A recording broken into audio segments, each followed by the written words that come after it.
2 नने 3 आदिवासी लड़कियों के साथ गिरफ्तार हुई। वो लड़कियां रो रही थी। उनको रोता देखकर आसपास के लोग आए, पुलिस को बुलाया गया और उन ननों को मानव तस्करी और जबरन धर्मांतरण के आरोप में गिरफ्तार किया गया। चाहिए तो ये था, इंतजार करते,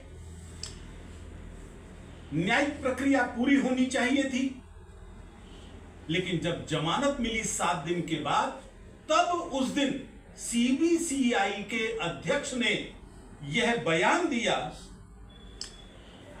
कि वे नने उनको नहीं ले जा रही थी, उनकी सहमति से वो लड़कियां गई। 7 दिन लगे सफाई देने में। इसका मतलब बड़ा साफ है कि उनके मन में कोई पाप है जिसको छिपा रहे हैं, और ये मानव तस्करी का आरोप पहली बार नहीं लग रहा है।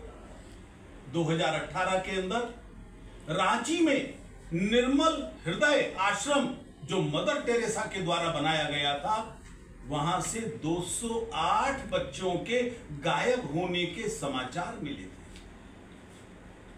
मानव तस्करी के आरोप बंगाल में भी लगे, देश के कोने कोने में लगे।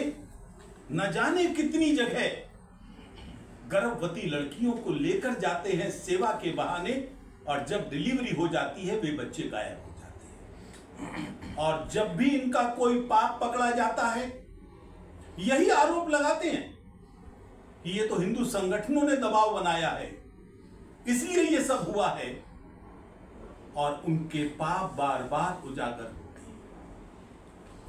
एक बार इन्होंने इसी तरह के आरोप 2000 के लगभग लगाए थे। संपूर्ण देश के अंदर बजरंग दल, विश्व हिंदू परिषद, राष्ट्रीय स्वयंसेवक संघ, सभी हिंदू संगठनों पर आरोप लग रहे थे। कहीं कहते थे झाबुआ में नंस के साथ बलात्कार हो, कहीं कह रहे थे हमारी चर्च पर हमले हो रहे हैं, कहीं आरोप लगा रहे थे हमारा क्रॉस तोड़ा गया, कहीं आरोप लगाए गए हमारी प्रार्थना सभा को भंग किया गया। हम दुखी हो गए थे। उनके झूठे आरोपों को सुनते सुनते हमने उनकी सूची बनाई, और सन 2000 में ही नेशनल माइनॉरिटी कमीशन के चेयरपर्सन जस्टिस शमीम, उनसे हम मिले। मैं उस समय बजरंग दल का काम करा करता था। उनको सूची दी और उनसे कहा इनकी जांच कीजिए। उन्होंने भारत के गृह मंत्रालय को वो सूची दी जांच करने के लिए, और 2002 में उस समय के रक्षा मंत्री श्री जॉर्ज फर्नांडीज ने लोकसभा में कहा चर्च के सब आरोप झूठे हैं। बजरंग दल, विश्व हिंदू परिषद का कोई हाथ इनमें नहीं है। जो नंस के विषय थे वो कुछ और थे, परस्पर सहमति के विषय थे। बदनाम हमको करते हो। मैं चर्च के लोगों को बताना चाहता हूं, भारत में धर्म की पालन की स्वतंत्रता है। आप जाइए चर्च में, कौन रोकता है? संडे प्रेयर की जगह रोज प्रेयर कीजिए, कौन रोकता है? लेकिन जबरन, धोखे से, लालच से धर्मांतरण करोगे तो हमको आपत्ति होगी। सेवा की आड़ में व्यभिचार करते हो। आखिर पंजाब का पादरी भजेंद्र सिंह, कौन से आरोप उसके ऊपर हैं? एक और जो पंजाब का पादरी था, फ्रैंको मलक्कल, उसका त्याग पत्र लिया है ना आप लोगों ने। नंस के साथ बलात्कार के आरोप थे उसके ऊपर।